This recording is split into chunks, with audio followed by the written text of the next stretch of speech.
মুসলমান রক্ত শীতল হয়ে গেছে।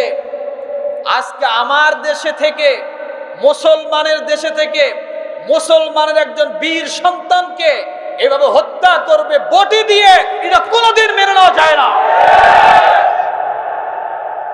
এটা কোনোদিন মেনে নেওয়া যায় না। হিন্দুদের সঙ্গে আমাদের কোনো ঝামেলা নাই, হিন্দুদের উপর আমাদের কোনো অভিযোগ নেই, তারা তাদের বিষয়। কিন্তু হিন্দু নামদারি ইহুদি খ্রিস্টানদের এজেন্টরা এই দেশে কাজ করে আমাদের মুসলমান এবং হিন্দুদের মধ্যে দাঙ্গা লাগানোর চেষ্টা করতেছে, এটা কখনোই ছাড় দেওয়া যায় না। ইসকনের কার্যক্রম বর্তমান বাংলাদেশে মুসলমানের অস্তিত্বের সাথে সংঘর্ষ, এটা সাংঘর্ষিক। এই জন্য এটা কখনোই চলতে দেওয়া যেতে পারে না, কারণ এটা এদেশের কিছু না, আর এটা হিন্দু ভাইদেরও কিছু না। বরঞ্চ সরল মনা হিন্দুদেরকে তারা টার্গেট করে করে তাদের দলে বেরানোর জন্য তারা চেষ্টা করে। আপনি একটা জিনিস ভালো করে খেয়াল করেন, ইসকন যে হিন্দুদের সংগঠন না, এটা হিন্দু বেশধারী একটি ইহুদি সন্ত্রাসী সংগঠন। তথ্য হলো আবু রুশদের লেখা বই, বাংলাদেশের র বইয়ে 171 পৃষ্ঠায় এটা লেখা আছে। কে বলেছে কথা? ওই সময়ের বাংলাদেশের সমস্ত গোয়েন্দা প্রধান যারা ছিল, আমাদের বাংলাদেশের গোয়েন্দা প্রধান, তারা এগুলা তথ্য দিয়ে গেছে যে ইসকন এটা রয়ের এজেন্ট হয়ে কাজ করে। এটা আসলে হিন্দুদের কোনো সংগঠন না, এটা ইহুদিদের একটা সংগঠন।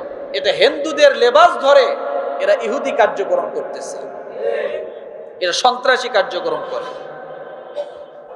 এখন ইসকন দুর্বল জায়গায় জায়গায় হাত দেয়।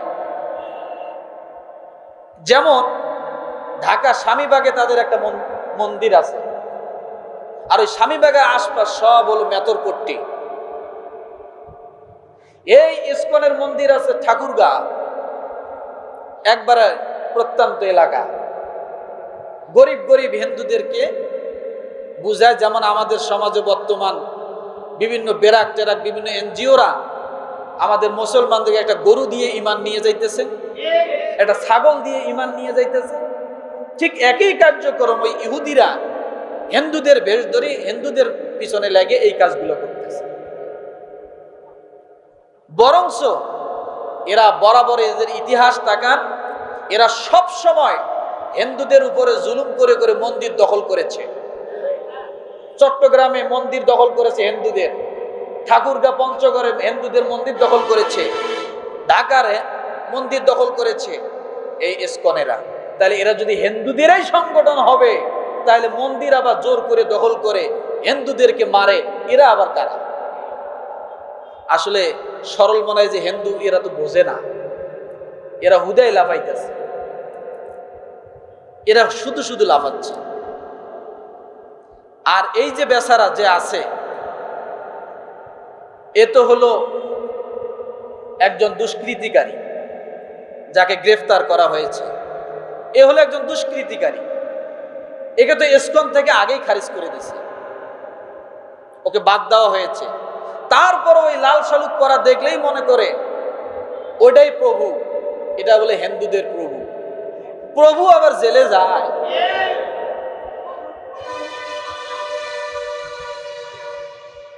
প্রভু কোথায়? প্রভু কোথায়? তাহলে বোঝা গেল এই প্রভু আর ওই যে মূর্তিগুলা প্রায় সেম। এটা যেমন প্রভু হতে পারে না, ওটাও কোনোদিন তাদের খোদা হতে পারে না। যার কারণে পিছনে বাঁশ ছাড়া দাঁড়ায় না।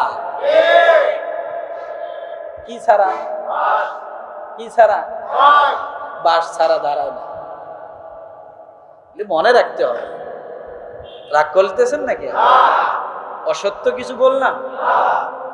এই জন্য বলি এখন সজাগ হওয়ার সময়। অনেক দেশ এদেরকে নিষিদ্ধ করেছে, প্রায় 15-20টা দেশ অলরেডি নিষিদ্ধ করা হয়েছে। এখন শুধু সময়ের ব্যাপার বাংলাদেশে নিষিদ্ধ করা, কারণ এরা এদেশের কিছু না, এরা ওই নিউ ইয়র্ক আর ওই ভারতের এজেন্ডা। এদের দিয়ে আমাদের দেশের কোনো কাজ নেই। যদি কোনো হিন্দুদের কোনো উপকার করতে হয়, আমরা তৈরি আছি। কে তৈরি আছে? আমরা তৈরি আছি। আল্লাহ আমাদেরকে তৈরি থাকতে বলেছেন যে তোমরা তাদের সঙ্গে বাড়াবাড়ি করিও না, তাদের সঙ্গে তোমরা ভালো আচরণ করো, ইনসাফপূর্ণ তোমরা তাদের প্রতি হও, ওদেরকে লাগবে না। কারণ এই মিথ্যা প্রভু এই বদমাশের জন্য অ্যাডভোকেট সাইফুল ইসলামকে দুনিয়া থেকে শহীদ হতে হলো। আপনি জানেন একজন সাইফুল ইসলাম আর তামাম দুনিয়ার সমস্ত বেদিনকে যদি এক পাল্লায় করা হয়, এক সাইফুল ইসলামের মতো হবে না। আমার আল্লাহ সাইফুল ইসলামকে এত মূল্য দিয়েছেন, এত দাম দিয়েছেন যে এক সাইফুল ইসলাম তামাম দুনিয়ার সমস্ত ইহুদি, নাসরা, বৌদ্ধ, খ্রিস্টান, হিন্দু এক হলেও এক হবে না, এক পাল্লাই করলে এক হবে না। মুসলমান রক্ত শীতল হয়ে গেছে।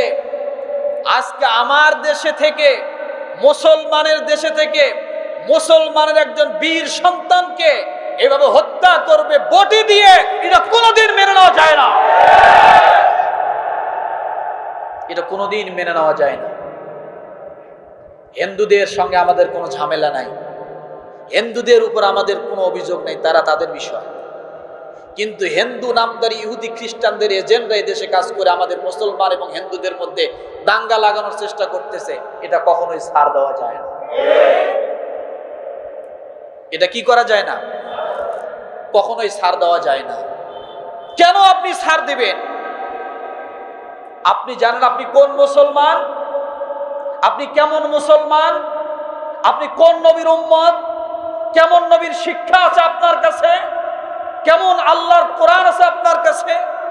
যে আল্লাহ প্রথমে বলেছেন সূরা মুমতাহিনার 8 নম্বর আয়াত, তাদের সঙ্গে তোমরা বাড়াবাড়ি করিও না, তাদের মূর্তিগুলোকে তোমরা গালি দিও না।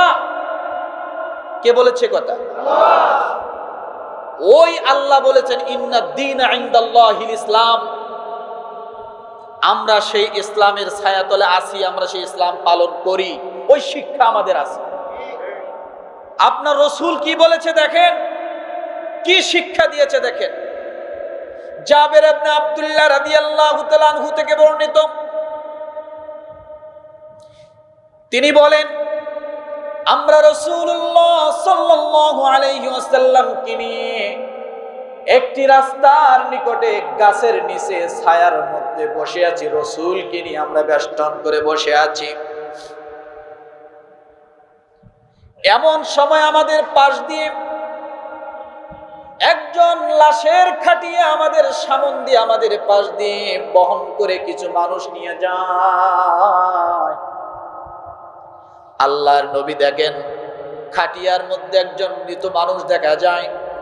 আল্লাহ নবী হঠাৎ করে সঙ্গে সঙ্গে দাঁড়িয়ে গেলেন। কালকে বলেন সুবহানাল্লাহ। আল্লাহর নবী দাঁড়িয়ে গেলেন।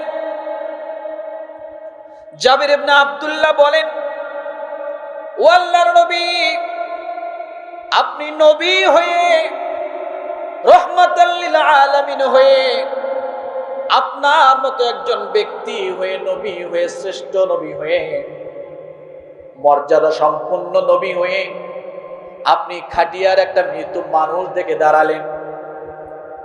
ইয়া রাসূলুল্লাহ, সে মৃত্যু দেহটা তো কোনো মুসলমানের না নবী গো, এটা হলো একটা ইহুদির মৃত্যু দেহ, আপনি এটাকে দেখে কেন দাঁড়ায় গেলেন? আল্লাহর নবী বলেন, ও জাবের, একটা মৃত মানুষ তো, সে মানুষ নামে সে তো জন্মগ্রহণ করেছে, সে মৃত্যু হোক, সে মৃত্যু হলেও সে আমার কাছে, আমাদের মুসলমানের কাছে, তোমাদের কাছে সম্মানের প্রাপ্য। আল্লাহর নবী একজন মৃত ইহুদিকে যদি এই সম্মান দেন, জীবিত মানুষকে কতটা সম্মান দিতে বলেন।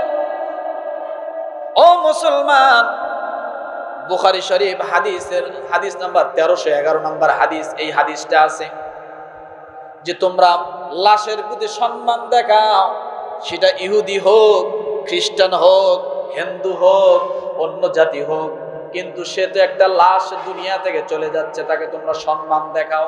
এই শিক্ষা আমার রসুল মুসলমানদেরকে দেয়, কথা ঠিক কিনা?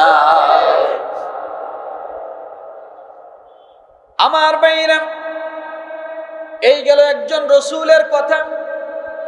এবার রসুলের সাহাবী কেমন